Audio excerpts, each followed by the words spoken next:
आजादी के बाद पहले जनसंघ और अब बीजेपी के मुख्य 3 एजेंडे रहे हैं। इनमें पहला जम्मू कश्मीर से अनुच्छेद 370 को हटाना था, दूसरा अयोध्या में राम मंदिर का निर्माण कराना और तीसरा पूरे देश में समान नागरिक संहिता लागू करना है। पहले 2 एजेंडे पर काम खत्म हो चुका है, लेकिन अब बारी यूनिफॉर्म सिविल कोड की है। उत्तराखंड की बीजेपी सरकार ने समान नागरिक संहिता से संबंधित बिल अपने यहाँ पेश कर दिया है।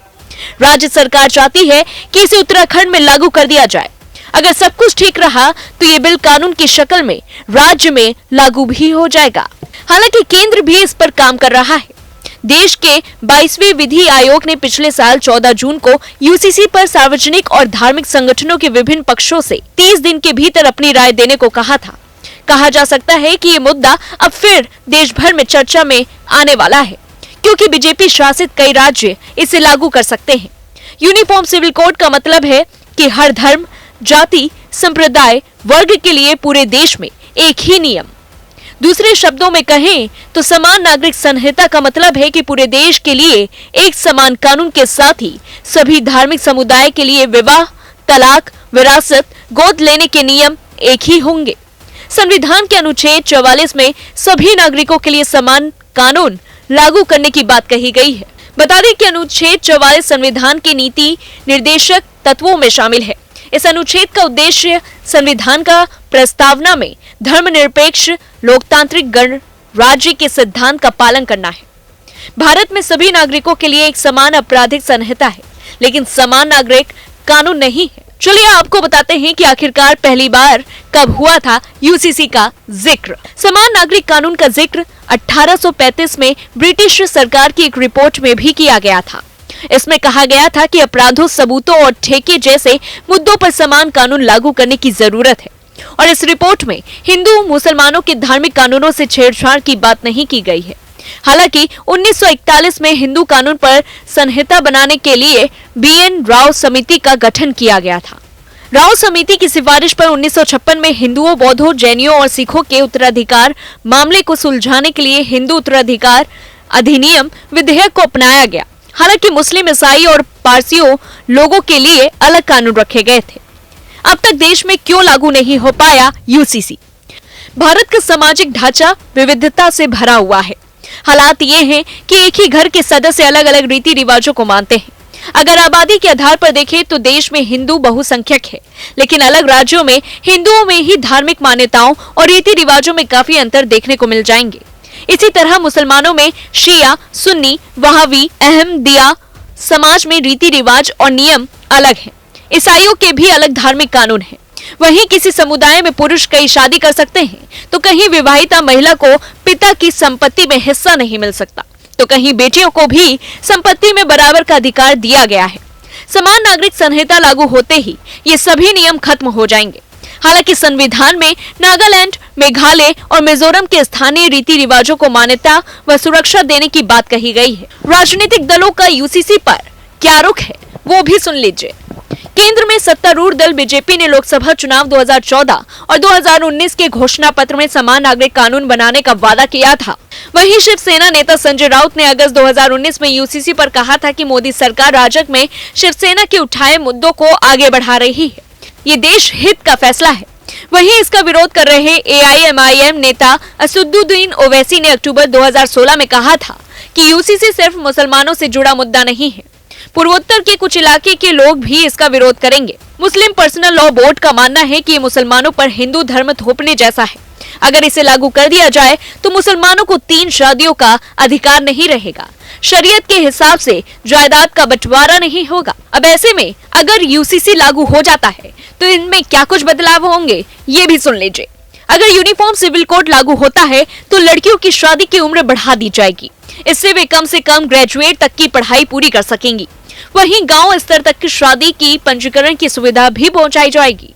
अगर किसी की शादी पंजीकृत नहीं होगी तो दंपति को सरकारी सुविधाओं का लाभ नहीं मिलेगा। पति और पत्नी को तलाक के समान अधिकार मिलेंगे। एक से ज्यादा शादी करने पर पूरी तरह से रोक लग जाएगी। नौकरी पेशा बेटों की मौत होने पर पत्नी को मिले मुआवजे में माता पिता के भरण पोषण की जिम्मेदारी भी शामिल होगी। उत्तराधिकार में बेटा और बेटी को बराबर का हक होगा। वहीं इस पूरे मामले को लेकर के ओवैसी का कहना है कि विधेयक अलग धर्म का पालन करने के लिए मजबूर कर रहा है। AIMIM सांसद ने कहा, यूसीसी में अन्य संवैधानिक और कानूनी मुद्दे भी हैं। आदिवासियों को बाहर क्यों रखा गया है? यदि एक समुदाय को छूट दे दी जाए तो क्या यह एक समान हो सकता है? अगला सवाल मौलिक अधिकारों का है। मुझे अपने धर्म और संस्कृति का पालन करने का अधिकार है। यह विधेयक मुझे एक अलग धर्म और संस्कृति का पालन करने के लिए मजबूर करता है। हमारे धर्म में विरासत और विवाह धार्मिक प्रथा का हिस्सा है। हमें एक अलग प्रणाली का पालन करने के लिए मजबूर करना अनुच्छेद 25 और 29 का उल्लंघन है। चलिए अब आपको बताते हैं कि आखिरकार यूसीसी से मुसलमानों को क्या दिक्कतों का सामना करना पड़ सकता है। भारत में अलग अलग धर्मों के अपने अपने कानून हैं।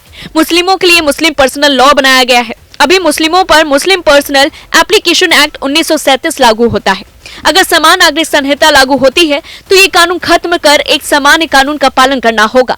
शादी की उम्र, भारत में लड़कियों की शादी की न्यूनतम उम्र 18 साल रखी गई है, जबकि मुस्लिम पर्सनल लॉ में लड़की के लिए 15 साल के बाद शादी की इजाजत दी गई है। भारत में बाल विवाह निषेध अधिनियम बनाया गया है, जिसके चलते नाबालिग लड़कियों की शादी अपराध के अंतर्गत आती है और इस तरह से ये मुस्लिम पर्सनल लॉ को पूरे तरीके से चुनौती देता है। यूसीसी आने के बाद शादी का रजिस्ट्रेशन जरूरी होगा। दूसरा है तलाक इद्दत, यानी कि महिला की दूसरी शादी। मुसलमान तलाक को लेकर शरिया कानून के अनुसार चलते हैं। इतना ही नहीं, मुसलमानों को पर्सनल लॉ में छूट मिलती है, जो कि अन्य धर्मों के स्पेशल मैरिज एक्ट से अलग है। इसके अलावा तलाक लेने के मामले में अगर कोई शख्स कानून तोड़ता है तो उसके लिए 3 साल की जेल का प्रावधान होगा। तलाक पर पुरुषों और महिलाओं का बराबरी का अधिकार होगा। अगर महिला दोबारा शादी करना चाहती है तो उस पर किसी भी तरह की कोई शर्त नहीं होगी। इसके अलावा इद्दत पर भी पूरी तरह से रोक होगी। इद्दत की अगर बात करें तो वह एक तरह का वोटिंग पीरियड होता है, जिसे मुस्लिम महिला को अपने पति की मौत या तलाक के बाद पूरा करना होता है। इसमें तलाक के लिए 3 महीने 10 दिन की इद्दत होती है और अगर पति की मौत हो जाए तो ये टाइम पीरियड 4 महीने 10 दिन का होता है। इद्दत के दौरान महिला को किसी गैर मर्द से मिलने की इजाजत नहीं होती है और वो पूरी तरीके से पर्दे में रहती है। गुजारा भत्ता, यानी कि तलाक के बाद महिला को गुजारा भत्ता के मामले में मुसलमानों में अलग नियम है। इसके तहत मुस्लिम पुरुष अपनी पत्नी को इद्दत की अवधि तक ही गुजारा भत्ता देने के लिए बाध्य हैं। वहीं भारतीय कानून के तहत महिला तलाक के बाद हमेशा के लिए गुजारा भत्ता पाने की हकदार है। संपत्ति का बंटवारा, मुस्लिम महिलाओं में संपत्ति बंटवारे का हिसाब किताब अलग है। जिस तरह हिंदुओं का विरासत कानून कहता है कि हिंदुओं में बेटा और बेटी को संपत्ति में बराबर का हक है, ठीक उसी तरह मुस्लिमों में नहीं है। यही वजह है कि मुसलमानों को इस मामले में हस्तक्षेप का डर है। बहुविवाह, बहुविवाह यानी कि एक पत्नी के होते हुए अन्य शादियां करना। मुसलमानों में 4 शादियों की इजाजत है। हालांकि भारतीय मुसलमानों में एक से ज्यादा शादी का चलन हिंदुओं या दूसरे धर्मों की तरह ही है। नेशनल फैमिली हेल्थ सर्वे के डेटा के अनुसार 2019 से 21 के दौरान 1.9% महिलाओं ने माना है कि उनके पति की दूसरी पत्नियां हैं। इससे पता चलता है कि मुसलमान 4 शादियां के पक्षधार नहीं हैं, लेकिन वो शरीयत के साथ छेड़छाड़ नहीं चाहते हैं। यही वजह है कि ये यूसीसी के खिलाफ है। गोद, यानी कि इस्लाम में किसी शख्स को गोद लेने की इजाजत नहीं है। अगर भारत की बात करें तो यहाँ गोद लेने का अधिकार है। मुस्लिम पर्सनल लॉ के कारण मुसलमानों को इस कानून से बाहर रखा गया है और ऐसा होने के चलते कोई बेऔलाद शख्स किसी बच्चे को गोद नहीं ले सकता है।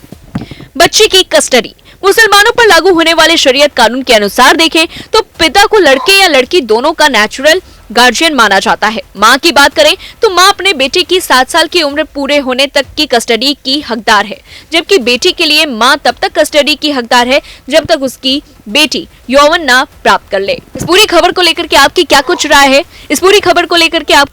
राय है, हमें कमेंट बॉक्स में जरूर बताएं और ऐसी तमाम बड़ी खबरों से जुड़े रहने के लिए देखते रहिए न्यूज़ 1।